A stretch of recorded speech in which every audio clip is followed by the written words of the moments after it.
probably ignore that previous episode, which was on coronavirus and where we sit with that in the world 1 year on since the thing started. Because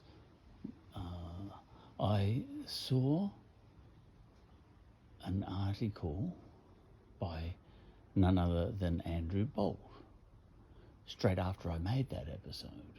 I saw the article come flashing by, and it took my attention because it was on the same topic that I was discussing, the one case that has broken out in Western Australia. So given I had just made an episode, I forgot Andrew Bolt existed. But here was an article by Andrew Bolt, who I know well from the old days. So I clicked into the article to just see, all right, I've just done an episode on this, what's the best approach when it comes to coronavirus and all that sort of thing. And, was Western Australia wise to lock down Perth yesterday for 5 days, given they had an outbreak of one case after no cases for 10 months and all that sort of thing? And I thought Western Australia had been wise. But anyway, I clicked on this article by Andrew Bolt, and it was a video. And once I clicked into it, and I watched the video, and it turns out I was wrong. In the most extreme ways possible. Everything I said was diametrically opposed to what Andrew Bolt thinks is the case. Mark McGowan, the Western Australia Premier, is a clown, an idiot. Everything that governments in Australia, well, Labor governments anyway, are doing is an absolute joke. Even though we're pretty much the only country who has, besides New Zealand, which has tamed, the virus. Look, I am stupid. Because I read that. Like if you were to say, show us your proof, governments of Australia that justify these lockdowns you've had. Show us the data, show us the science and all that sort of stuff that justified you locking down Australia and all that sort of thing, and the data I would have pointed to would have been the statistic that we've pretty much got no cases in Australia, while we watch the rest of the world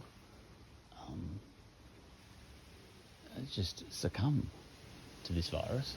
So that was the data that seemed to be the most striking data to me, the fact that Australia was able to achieve elimination, but, show us your data, Dictator Dan, that justified you going into 110 days lockdown, and the data I would have showed on that, because he said he had data, Dictator Dan. He did very bad things, Dictator Dan, because he did, he was part of the government that let that hotel quarantine fiasco happen.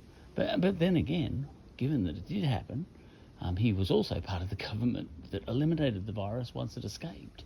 So the data I would show is that Dictator Dan was a big stuff up, but then once he had stuffed up, he was the only man who could bring it back under control. It's almost like he said, "Oh well, shite, I've stuffed up. Right, who's the only man who can pull us out of this mess?" And his answer to that would have been me. Even though I headed up the government that caused the stuff up, it just so happens I'm the only person who can pull us out of the stuff up as well, and I think he was right. But listening to Andrew Bolt, it would appear that I'm wrong in everything, I think.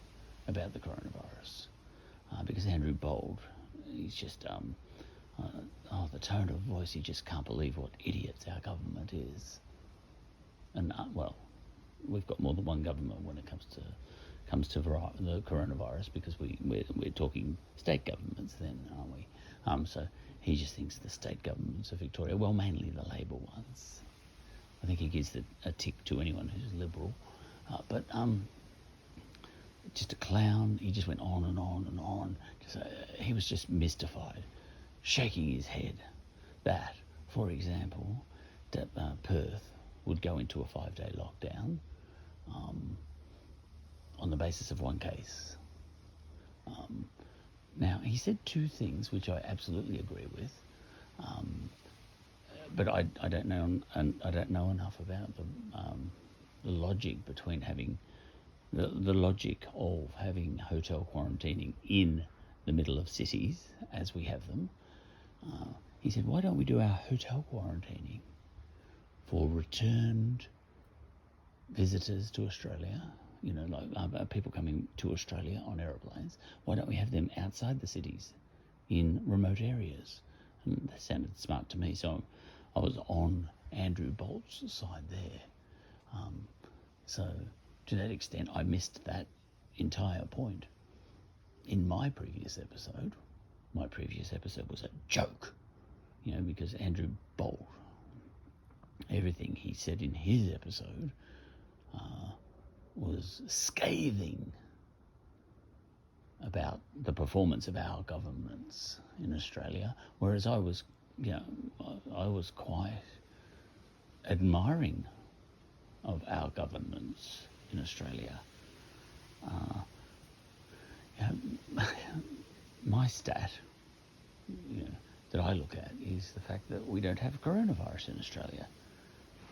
Whilst in other countries, every second person is dying, not quite, you know what I mean by that. That's my stat. But Andrew Bolt has his own way of looking at these things, and he's a lot smarter than me. Now, the other thing that I think Andrew Bolt correctly put a highlighter pen around was the very real impact coronavirus has had on businesses. Yeah. So if Perth goes into a 5-day lockdown, yes, absolutely.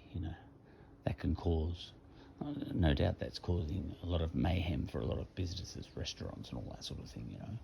And look, I know that I never talk about me, but my earnings have taken a massive hit as well, but not to the point where I've gone broke. But anyway, this is not about me.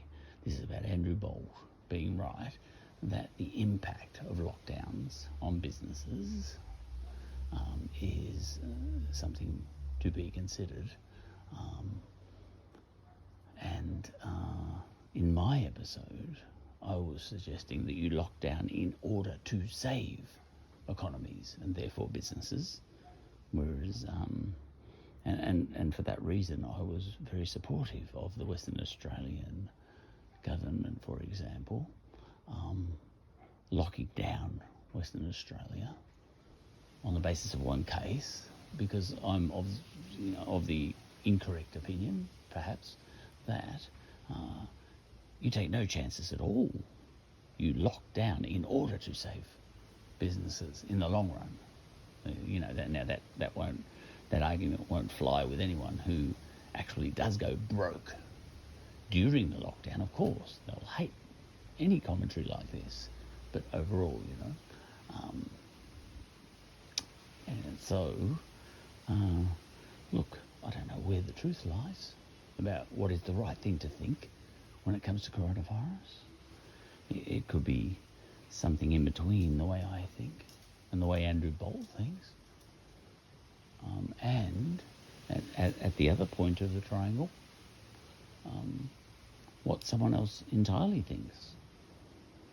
Someone who thinks not like Andrew Bolt or me. Who knows? But I thought it's worth making an episode like this as I stare at a chair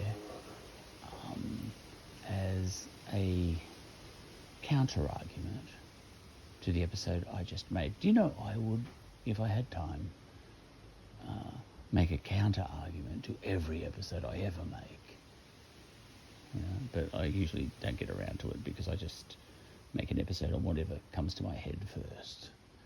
So if, for example, I made an episode in the recent war between Armenia and Azerbaijan